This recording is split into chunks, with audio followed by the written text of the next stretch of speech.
Assalamualaikum warahmatullahi wabarakatuh. Alhamdulillah, salatu wassalamu ala rasulillah. Nasihat yang ingin saya tujukan kepada saudara-saudara saya, para penggiat dakwah, terkhususkan pada diri saya sendiri sebelum kepada saudara-saudaraku yang saya cintai. Bahwasanya di antara pokok utama yang kita ketahui bersama, bahwasanya amal soleh tidak akan diterima kecuali kalau dibangun di atas keikhlasan.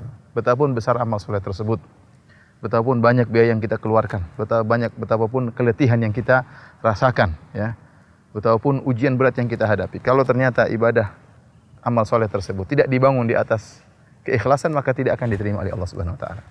Dan tidak diragukan bahwasanya di antara amal soleh yang sangat mulia adalah dakwah yang merupakan jihad di jalan Allah Subhanahu Wa Taala. Kan kita tahu ada jihad bisinan dengan pedang dan ada jihad bil qalam atau bil ilm, jihad dengan ilmu. Oleh karena tatkala di fase Mekah, Rasulullah SAW diperintahkan oleh Allah untuk berjihad dengan Al-Quran.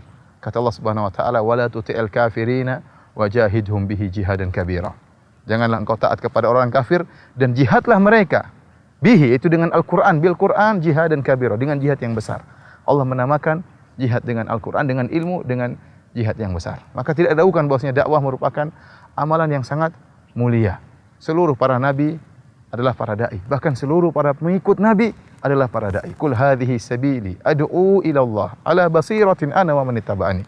Katakanlah, inilah jalanku, aku menyeru kepada Allah, aku dan para pengikutku di atas basirah. Kata para ulama, ini dalil bahwasanya pengikut para nabi adalah para dai. Pekerjaan yang sangat mulia, pekerjaan para nabi. Seluruhnya mereka mulia karena mereka berdakwah di jalan Allah. Karenanya, kalau kita tahu dakwah adalah ibadah yang sangat mulia, kita harus ikhlas dalam dakwah. Ikhlas dalam dakwah artinya apa? Kita benar-benar menyeru kepada Allah.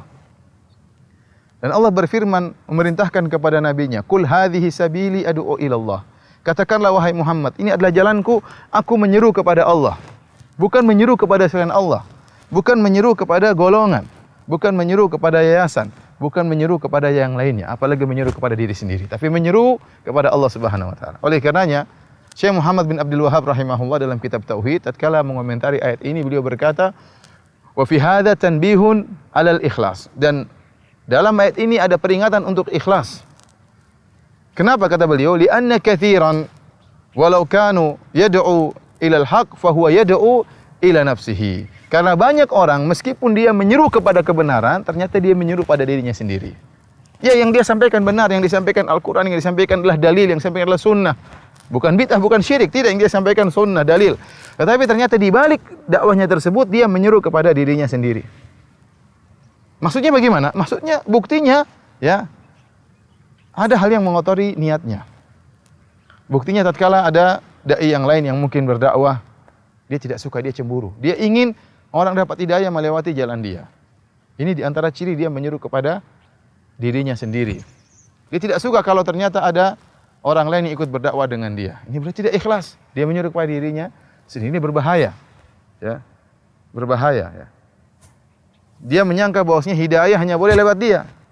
Padahal subhanallah, tentara-tentara Allah sangatlah banyak. Hidayah yang Allah siapkan sangatlah banyak. Bukan dia sendiri. Yang seperti dia masih banyak. Yang lebih baik daripada dia juga sangat banyak. Maka kenapa harus lewat dia? Tidak harus lewat dia. Kalau seorang, ya, tidak suka ada orang lain yang berdakwah, menunjukkan dia ternyata tidak ikhlas. Meskipun yang dia sampaikan adalah kebenaran. Ini berkaitan dengan yang lain juga. Seperti ada orang panitia pengajian. Kalau ada buat panitia pengajian yang lain, kemudian dia cemburu dengan panitia pengajian yang lain, berarti dia tidak menyeru kepada Allah, tapi dia menyeru kepada dirinya sendiri. Menyeru kepada panitianya, ya, majelis taklimnya, bukan kepada Allah. Kalau dia menyeru kepada Allah, artinya dia berbahagia. Dia bisa bagi-bagi tugas. Ada lagi majelis taklim yang lain, ada lagi dai yang lain, tugasnya berkurang. Sama sebagian orang yang menyeru kepada hizibnya, kepada partainya, kepada kelompoknya. Sehingga apa? Akhirnya meskipun dia menyeru kepada kebenaran, dia menjadikan al-wala wal bara, cinta dan bencinya dibangun di atas kelompoknya. Kalau ada orang dalam kelompoknya dia sayang, ini jadikan teman. Tapi kalau ada orang meskipun menyeru kepada kebenaran, namun di luar kelompoknya dijadikan musuh. Ini semua bentuk menyeru kepada selain Allah Subhanahu Wa Taala.